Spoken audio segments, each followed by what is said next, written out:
Assalamualaikum warahmatullahi wabarakatuh. Bismillahirrahmanirrahim. Innal hamdalillahi nahmaduhu wa nasta'inuhu wa nastaghfiruh wa na'udzu billahi minasy syururi anfusina wa min sayyiati a'malina may yahdihillahu fala mudhilla lahu wa may yudhlil fala hadiyalah. Asyhadu an la ilaha illallah wa asyhadu anna Muhammadan abduhu wa rasuluh la nabiyya ba'dah. Amma ba'du. Alhamdulillah atas rahmat dan ridha-Nya sehingga kita masih diperjumpakan kembali dalam forum kita ini, forum pembahasan dan pemahaman akan ayat-ayat Al-Quran yang penuh dengan hikmah dan pelajaran.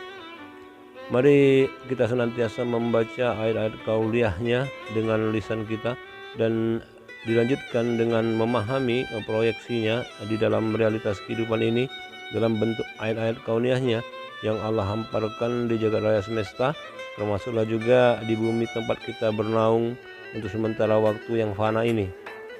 Selanjutnya marilah kita bersalawat semoga Allah melimpahkan kebaikan yang banyak kepada Rasulullah sallallahu alaihi wasallam. Allahumma shalli ala sayyidina Muhammad wa ala ali sayyidina Muhammad beserta seluruh keluarga dan para sahabat beliau, dan juga teruntuk segenap anbiya dan syuhada yang syahid di jalan Allah. Amin ya rabbal alamin. Sahabat sekalian, seperti biasa kita mulakan kajian ini dengan hujah ayat Al-Quran Al-Karim, di mana Allah Subhanahu wa taala berfirman, A'udzubillahi minasyaitonir rajim. Ya ayyuhalladzina amanu taqullaha wabtaghu ilaihil wasilah wajahidu fi sabilihi la'allakum tuflihun. Yang artinya, wahai orang-orang yang beriman, bertakwalah kepada Allah dan carilah wasilah atau jalan untuk mendekatkan diri kepadanya, dan berjihadlah atau berjuanglah di jalannya agar kamu beruntung. Surah Al-Maidah ayat 35. Kita sedang berikhtiar mencari jalan untuk mendekat sedekat mungkin kepada Allah itu. Salah satunya adalah dengan jalan mensasab semua beban yang tidak perlu dibawa serta dalam perjalanan mendekat kepada Allah tersebut. Di antaranya membuang keyakinan yang tidak ada hujahnya di dalam Al-Quran. Seperti juga keyakinan terkait tema kajian kita kali ini, yaitu tentang hikmah di balik kata rezeki. Sahabat sekalian, pada waktu yang lalu kita telah membahas tema terkait realitas takdir bab pertama dengan judul manajemen umur, di mana pada kajian tersebut kita telah mendapatkan kesimpulannya, yaitu inti dari makna mengubah takdir umur dari perspektif kita selaku makhluk adalah ikhtiar bertahan dalam kelurusan, dan ketika terlengkokkan maka bersegera berbalik kepada kelurusan. Inilah manajemen umur itu. Sahabat sekalian, terkait judul kajian kita kali ini, yaitu terkait realitas takdir dalam bentuk rezeki. Nah, dalam kehidupan ini ada banyak anggapan yang disertakan sebagai sebuah keyakinan terhadap kata rezeki ini, dan itu semua diorientasikan kepada materi. Terkhusus dalam hal ini adalah uang. Biasanya banyak orang yang auto connect ketika dia mendapatkan uang, langsung di dalam batin dan pikirannya dipenuhi oleh kata rezeki. Misal dapat uang gaji, dapat uang hasil panen, dapat uang hasil dagang, dapat uang bonus dan sebagainya, dan ada lagi dapat uang berhadiah, undian berhadiah, yang semuanya itu diidiosinkratiskan kepada uang. Pertanyaannya adalah, apa benar demikian? Al-Quran mengajarkan definisi dari kata rezeki ini. Inilah fokus tema kajian kita kali ini. Sahabat sekalian, kajian kita kali ini saya beri judul membaca dan memahami hikmah kata rezeki dari perspektif langit. Adapun maksud kata langit di sini untuk menggambarkan ayat-ayat Al-Quran yang menginformasikan sekaligus mengajarkan tentang kata rezeki ini. Mengapa kata rezeki ini penting kita kaji? Yang pertama adalah karena kata ini terkait langsung kepada hak prerogatif Allah. Kedua adalah jika pemahaman kita melenceng dari apa yang Allah ajarkan, maka potensinya adalah besar kemungkinannya kita akan terhijab oleh bentuk-bentuk manifestasi dari makna rezeki itu sendiri. Pasalnya, pada realitas kehidupan ini, kita pastinya mengenal figur-figur yang menghambakan dirinya kepada uang. Hal ini bisa terjadi karena mereka salah dalam memahami makna rezeki. Inilah poin pertama dari kajian kita ini, bahwa memahami itu sangat penting, terkhusus memahami definisi, makna atau deskripsi atau hikmah di balik kata rezeki ini. Sahabat sekalian, sebelum kita masuk kepada hujah ayat-ayatnya untuk membangun interkoneksi kepahaman kita terkait definisi kata rezeki dengan kehidupan dunia dan langit, pertama mari kita coba membuka Kamus Besar Bahasa Indonesia untuk melihat apa definisi kata rezeki ini. Di dalam Kamus Besar Bahasa Indonesia, kelompok definisi yang pertama adalah segala sesuatu yang dipakai untuk memelihara kehidupan yang diberikan oleh Tuhan, seperti makanan dan minuman sehari-hari. Ada lagi definisi yang serupa, yaitu nafkah. Kemudian kelompok definisi yang kedua yaitu batin, adalah sesuatu yang berguna bagi batin, santapan rohani misalnya. Halal, yaitu pendapatan yang halal, termasuk juga segala sesuatu yang sedap dipandang mata. Kemudian kelompok definisi yang ketiga yaitu penghidupan, atau penghidupan, pendapatan, keuntungan, dan kemudian perolehan tanpa diduga dalam jumlah yang cukup besar. Nah, sahabat sekalian, jika kita perhatikan ketiga kelompok definisi kata rezeki dari Kamus Besar Bahasa Indonesia ini, jika kita urutkan, definisi yang pertama adalah segala sesuatu yang dipakai untuk memelihara kehidupan yang diberikan oleh Tuhan, seperti makanan dan minuman sehari-hari. Ada lagi definisinya yaitu nafkah. Baru di urutan kedua definisi rezeki dalam kebutuhan batin, yaitu intuisi. Dan di urutan terakhir adalah rezeki adalah gambaran yang diasosiasikan kepada materi. Dan perlu kita cermati, tidak ada satu definisi pun yang secara langsung menunjuk kepada kata uang. Atau dengan kata lain, rezeki itu adalah uang. Bahwa menurut Kamus Besar Bahasa Indonesia, definisi kata rezeki itu bukanlah uang. Dengan demikian kita melihat bahwa versi definisi pada Kamus Besar Bahasa Indonesia ini juga merujuk kepada Al-Quran dan Alkitab. Jadi kita sudah mendapatkan interkoneksinya, di mana definisi dari sisi ilmu bahasa, dalam hal ini bahasa Indonesia khususnya, yaitu definisi dari kata rezeki, yang menurut Kamus Besar Bahasa Indonesia, rezeki itu adalah segala sesuatu yang dipakai untuk memelihara kehidupan yang diberikan oleh Tuhan, seperti makanan dan minuman sehari-hari.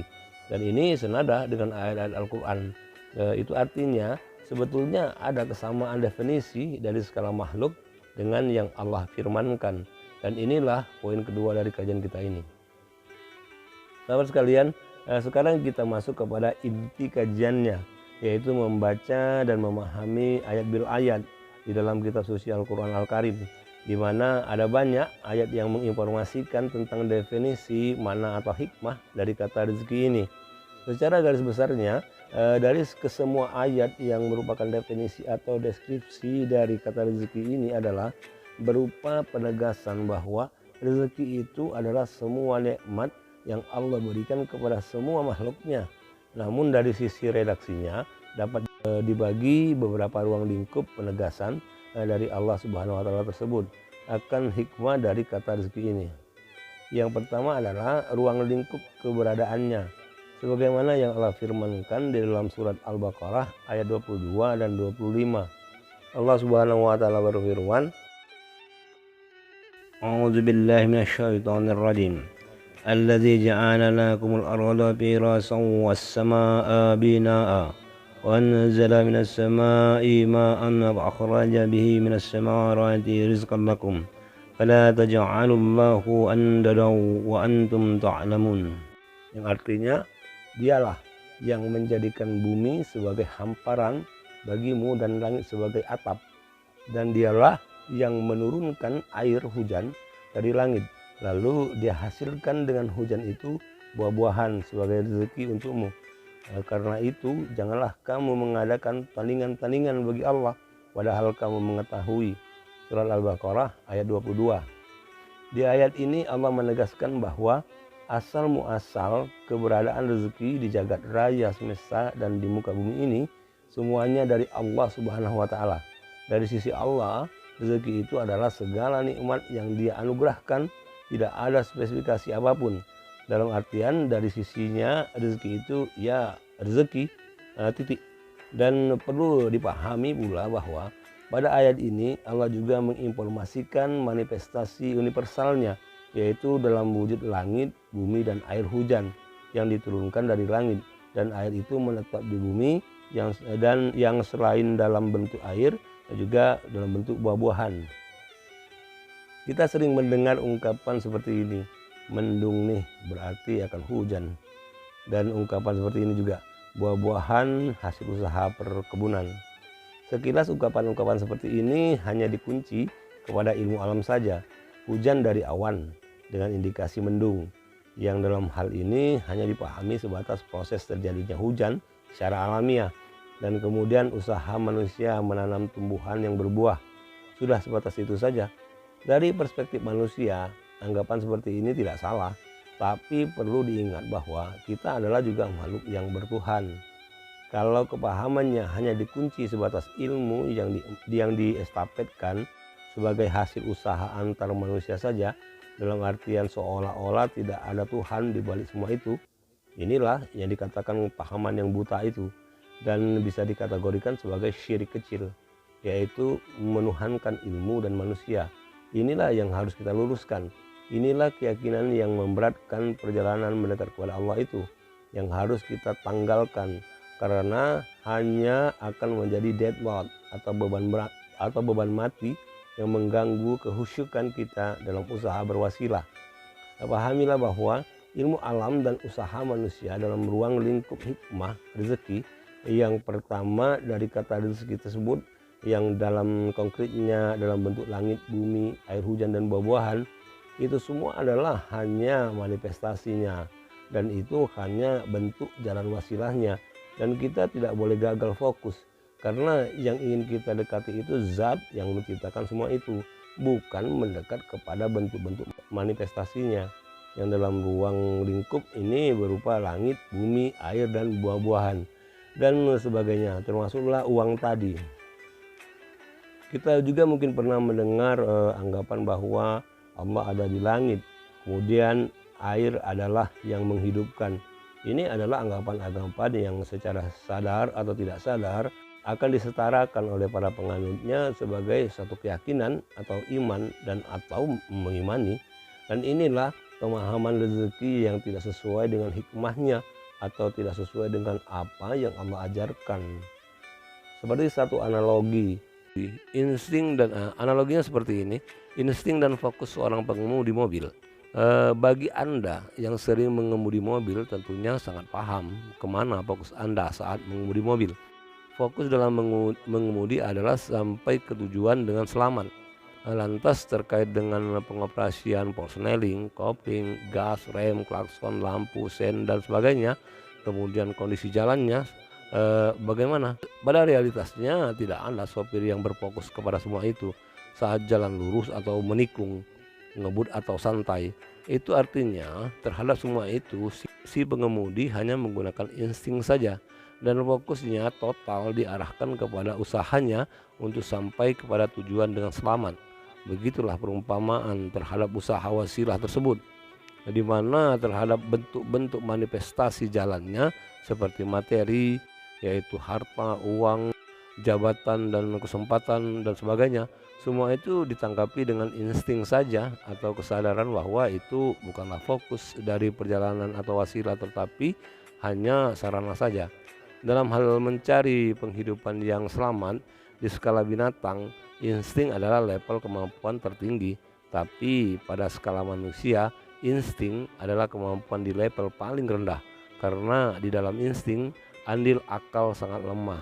Jadi sangat-sangat beralasan mengapa terkait urusan akidah dan ketauhidan Allah menyebut orang-orangnya dengan sebutan ulul albab, yaitu orang-orang yang berakal.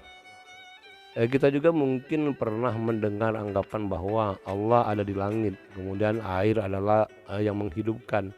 Ini adalah anggapan-anggapan yang secara sadar atau tidak sadar akan disetarakan oleh penganutnya sebagai satu keyakinan atau iman dan atau malah mengimani. Dan ini senada dengan pemahaman rezeki yang tidak sesuai dengan hikmahnya atau tidak sesuai dengan apa yang Allah ajarkan. Terkait air dan buahan dalam ayat ini, memiliki makna bukan hanya sebatas materi, tetapi juga mengandung hikmah yang sangat banyak. Dan itulah ayat-ayat kauniyah itu yang butuh pengamatan secara seksama, bukan hanya dengan mata zahir, tetapi terlebih dengan mata hati atau basirah. Di ayat selanjutnya Allah menginformasikan tentang keberadaan rezeki itu di kehidupan akhirat.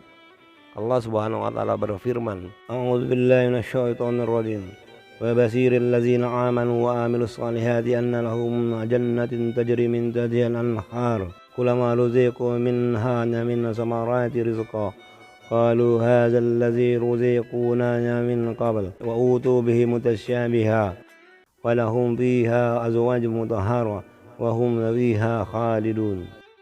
Dan sampaikanlah kabar gembira kepada orang-orang yang beriman dan berbuat kebajikan, bahwa untuk mereka disediakan surga-surga yang mengalir di bawahnya sungai-sungai. Setiap kali mereka diberi rezeki buah-buahan dari surga, mereka berkata, inilah rezeki yang diberikan kepada kami dahulu. Mereka telah diberi buah-buahan yang serupa, dan di sana mereka memperoleh pasangan-pasangan yang suci. Mereka kekal di dalamnya. Surah Al-Baqarah ayat 25. Di dalam ayat ini kata samarat yang bermakna buah-buahan di surga, di mana dikatakan bahwa buah-buahan di surga nanti serupa dengan buah-buahan di dunia. Nah, jika dicermati kata-kata buah sebagai kata kiasan, maka akan sejalan dengan surat An-Najm ayat 39. Allah Subhanahu wa taala berfirman, A'udzubillahi minasyaitonir rajim. Wa laisa lil insani illa ma syaa. Yang artinya, dan bahwa manusia hanya memperoleh apa yang telah diusahakannya. Surah An-Najm ayat 39. Jadi buah apa yang dia tuai di dunia, maka seperti itulah buah yang akan dia tuai di akhirat kelak. Dengan kata lain, baik amalannya di dunia, maka surga tempat kembalinya, dan sebaliknya. Inilah ruang lingkup yang pertama dari hikmah kata rezeki, yaitu keberadaan rezeki itu di dunia dan juga di akhirat kelak. Sahabat sekalian, selanjutnya kita masuk kepada ruang lingkup yang kedua terkait dengan status manusia selaku penerima rezeki tersebut. Pada ruang lingkup ini banyak manusia yang tertipu dan terbolak-balik, bahkan pemahamannya melebar kemana-mana terhadap hikmah dari kata rezeki ini. Seperti anggapan yang mengatakan bahwa rezeki itu ada yang halal, ada yang haram. Ini adalah anggapan yang tidak berdasar dari sudut pandang Islam. Perlu saya tegaskan ulang bahwa asal muasal rezeki itu dari Allah, adalah berupa kebaikan semuanya. Namun setelah rezeki itu menetap di bumi dan berada di tangan manusia khususnya, maka sebagian manusia mengiringi muamalahnya dengan kejahilan, sehingga menjadi buruklah dari sisi pelakunya. Oleh karenanya ada ayat yang mewanti-wanti hal tersebut, sebagaimana firman Allah Subhanahu wa taala di dalam surah An-Nahl ayat 114. A'udzubillahi minasyaitonir rajim. Wa qulu mimma razaqakumullahu halalan thayyiban washkuru ni'matallahi in kuntum iyyahu ta'budun. Yang artinya, maka makanlah yang halal lagi baik dari rezeki yang telah diberikan Allah kepadamu, dan syukurilah nikmat Allah jika kamu hanya menyembah kepadanya. Surah An-Nahl ayat 114. Di ayat ini Allah mengingatkan dengan redaksi faqulu mimma razaqakumullahu halalan thayyiban. Maka makanlah yang halal lagi baik dari rezeki yang telah diberikan Allah. Ayat ini diulang beberapa kali seperti di surat Al-Baqarah ayat 172, kemudian ada lagi di surat Al-Maidah ayat 88. Pengulangan ini adalah isyarat yang kuat bahwa ini adalah peringatan agar berhati-hati. Dapatlah kita pahami mengapa Allah mewanti-wanti bahwa dari sisi memakan atau menafkahkan atau mempergunakan rezeki tersebut, itu karena kemasan aslinya tetaplah rezeki, karena itu tidak bisa diubah, sebab termasuk takdir yang sudah Allah tetapkan namanya. Maka kata rezeki itu tidak bisa diubah. Rezeki itu identik dengan segala kebaikan yang Allah anugerahkan, baik dalam bentuk lahir maupun batin. Namun sebagaimana yang telah saya sampaikan tadi, bahwa setelah rezeki itu menetap di bumi, maka sebagian manusia merusak rezeki itu dari perspektif usahanya yang jahil terhadap rezeki itu, hingga jadilah dia keburukan bagi dirinya dan orang-orang yang bersama dengannya. Mengapa ini bisa terjadi? Hal ini dikarenakan bagi manusia yang hatinya kotor, maka akan sulit baginya membedakan mana muamalah yang thayyib, mana yang haram terkait mengusahakan rezeki tersebut. Karena kemasannya tetap sama, yaitu rezeki, tapi dari sisi muamalahnya yang membedakannya. Jika muamalahnya dari penerimaan rezeki tersebut sesuai dengan tuntunan Allah, maka thayyib dan halal, dan sebaliknya. Di ayat yang lain lagi secara eksplisit Allah menceritakan perihal bagaimana rezeki yang tidak baik bahkan diharamkan itu bukanlah harfiahnya, tetapi status manusia itulah yang menjadikan rezeki itu buruk atau haram baginya. Bagaimana firman Allah di dalam surat Al-A'raf ayat 50. Allah Subhanahu wa taala berfirman, A'udzubillahi minasyaitonir rajim. Wa nada ashabun nari ashabul jannah an afidu alaina minal ma'i aw mimma razaqakumullah qalu innallaha haramahuma 'alal kafirin.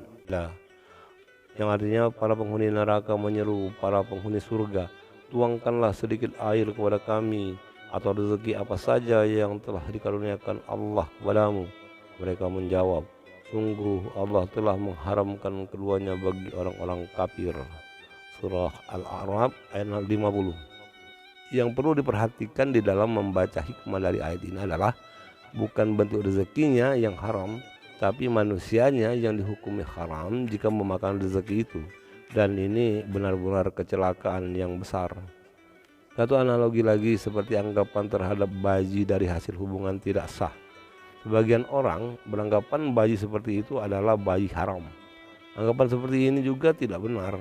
Semua anak yang lahir ke dunia adalah bagian dari rezeki yang Allah turunkan.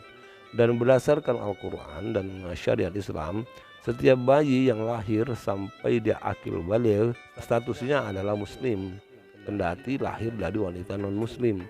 Dan itu artinya halal lagi fitrah. Yang tidak sah dan haram itu adalah perbuatan orang tuanya. Terkait salah dalam melabeli keharaman ini secara eksplisit Allah firmankan di dalam surat Yunus ayat 59.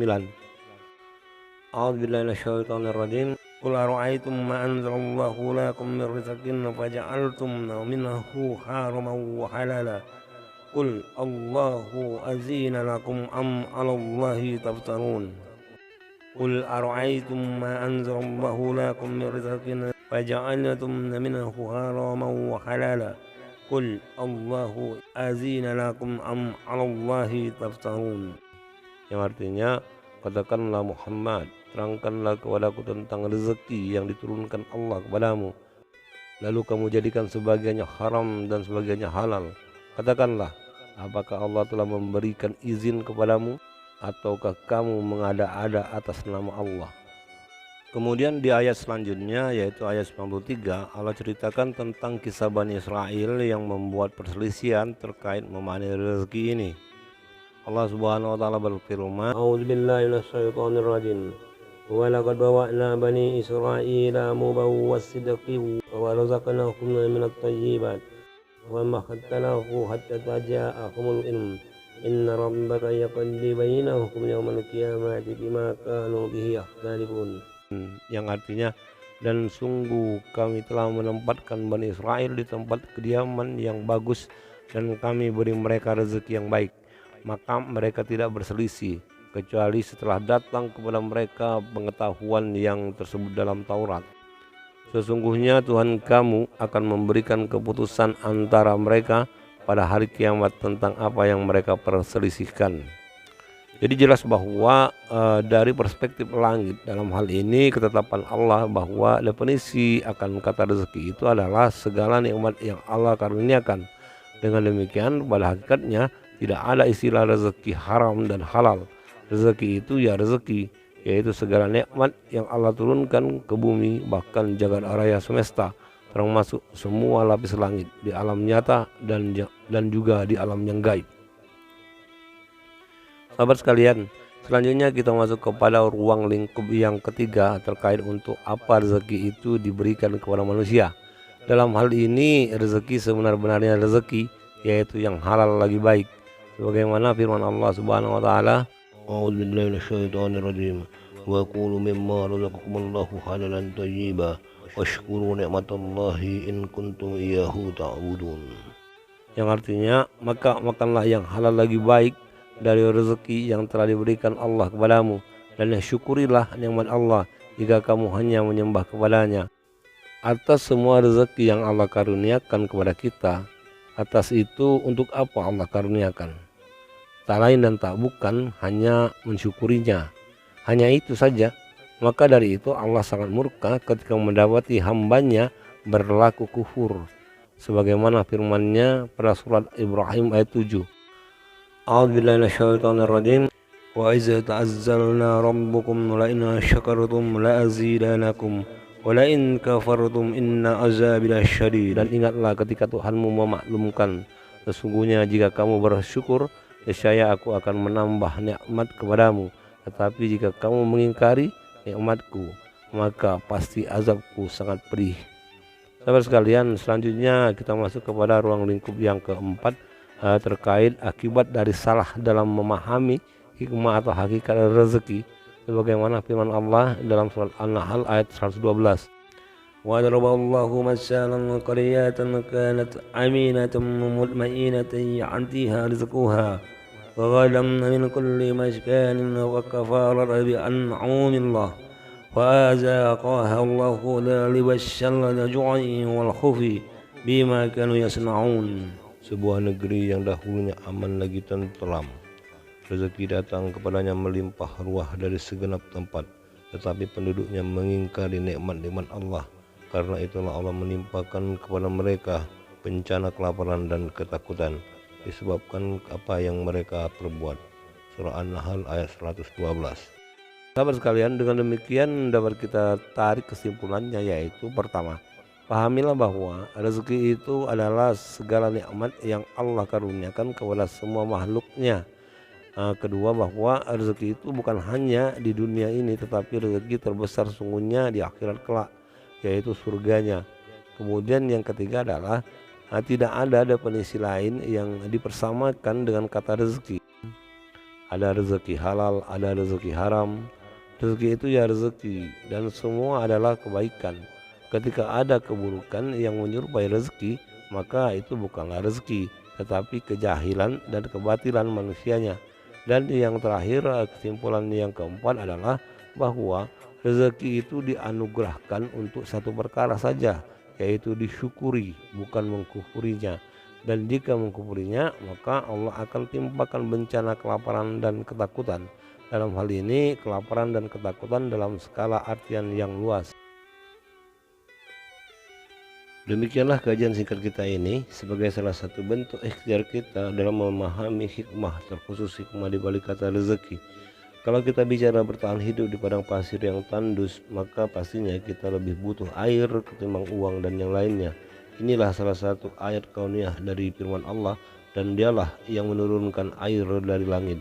Jadi bukan berapa ukuran airnya, tetapi lihatlah kebaikan yang banyak yang Allah izinkan perantara air. Dan itulah hakikat rezeki. Kemudian uang hanyalah alat tukar. Apa yang ditukar? Yang ditukar-tukar itulah rezeki. Misal kita kerja dan digaji dengan uang, yang rezeki itu bukanlah uangnya, tetapi tenaga dan kesehatan yang Allah karuniakan sehingga kita dimampukan untuk bekerja, menukarkan tenaga dan jasa kita kepada orang yang membutuhkan, dan begitulah seterusnya. Jadi fokus kesimpulannya untuk pribadi kita adalah, sadarilah bahwa semua bentuk-bentuk kebaikan sekecil apapun itu yang kita rasakan dan kita dapat di sepanjang perjalanan hidup kita ini, semua itu adalah rezeki. Kemudian yang terpenting lagi adalah sadarilah pula bahwa makna spiritual yang Allah ajarkan atas rezeki itu bukan terletak pada bentuk-bentuk manifestasinya, tetapi terletak pada usaha menyempurnakan kenikmatan atas semua rezeki itu dalam bentuk intuisi kesyukuran yang mendalam. Kita jangan berfokus kepada bentuk-bentuk konkret dari semua rezeki itu, karena dari sisi Allah semua bentuk-bentuk konkret dari tiap-tiap rezeki itu hanyalah cobaan terhadap kualitas rasa syukur yang kita ucapkan. Mengapa hanya cobaan? Karena semua bentuk konkret atau manifestasi rezeki itu nilainya sangat-sangat relatif dan sangat berpotensi menipu, bahkan menjerumuskan kita ke dalam lembah kekufuran. Hakikat dari sebenarnya rezeki itu dari sisi kita selaku hamba adalah kenikmatan yang menyelamatkan, dan berhati-hatilah karena setan juga mengajarkan makna rezeki itu dalam bentuk kesenangan, bukan kenikmatan, yaitu kesenangan yang menipu hingga mencelakai. Semoga Allah meridhai kajian kita tentang hikmah kata rezeki ini. Amin ya rabbal alamin. Dengan ini saya mohon undur diri. Terima kasih atas segala perhatiannya dan mohon dimaafkan atas segala kekurangannya. Semua kebenaran yang kita dapatkan dari kajian ini wabil khusus untuk saya pribadi, bahwa kebenaran itu semata-mata dari Allah Subhanahu wa taala, dan untuk semua kekurangannya adalah mutlak dari saya pribadi. Untuk itu sekali lagi saya mohon maaf yang sedalam-dalamnya. Sampai berjumpa lagi pada kajian selanjutnya, dan salam tasawuf. Assalamualaikum warahmatullahi wabarakatuh.